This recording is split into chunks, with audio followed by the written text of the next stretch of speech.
భూమి అనేది ఒక స్థిరాస్తి మాత్రమే కాదు, అది ఒక భావోద్వేగం. భూమితో ఉన్న అనుబంధం కన్నతల్లితో సొంత ఊరితో ఉన్న అనుబంధంతో సమానం. ఒక వ్యక్తి తన భూమిని కోల్పోయినప్పుడు తన అస్తిత్వాన్నే పోగొట్టుకున్నట్లు భావిస్తాడు.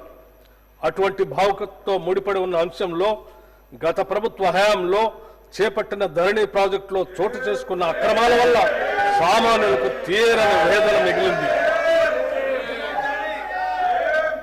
సమస్యల పరిష్కారాన్ని కోరుతూ ప్రజలు చేసుకున్న దరఖాస్తులు కూడా పరిష్కరించలేని దుస్థితి అప్పట్లో ఏర్పడింది.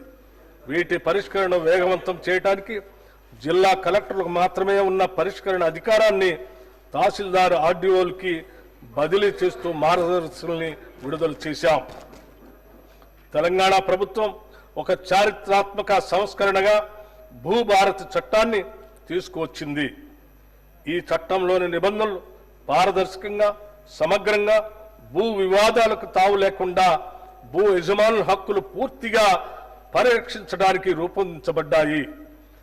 డిజిటల్ మ్యాపింగ్ వ్యవస్థ, ఆధునిక సాంకేతికను ఉపయోగించడం ద్వారా భూభారతి లావాదేవీల్ని సులభతరం చేసి సక్రమమైన భూ రికార్డు వ్యవస్థను ఏర్పరచడానికి దోహదం చేస్తుంది. భూ పరిపాలనను మరింత బలోపేతం చేయడానికి 10,954 గ్రామ స్థాయి అధికారుల పోస్టుల్ని మంజూరు చేశాం. దీనితో క్షేత్రస్థాయిలో రెవెన్యూ అధికారుల పాత్రని పునరుద్ధరించి భూ సమస్యలను వేగంగా పరిష్కరించే సమర్థవంతమైన పాలనా వ్యవస్థని తెస్తున్నాం. తెలంగాణ అవతరించిన తర్వాత ఎంతో మంది పేదలు నూతన రేషన్ కార్డు కొరకు ఆశగా వేచి చూసినా గత ప్రభుత్వం వారిని పట్టించుకోలేదు. కనీసం కొత్త కుటుంబ సభ్యుల పేర్లను కూడా రేషన్ కార్డులో జత చేయలేదు.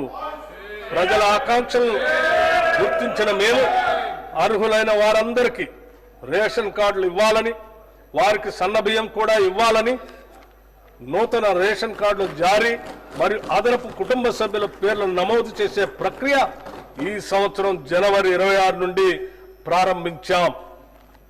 పౌర సరఫరా శాఖకి ఈ బడ్జెట్లో 5,734 కోట్ల రూపాయలు ప్రతిపాదిస్తున్నాం.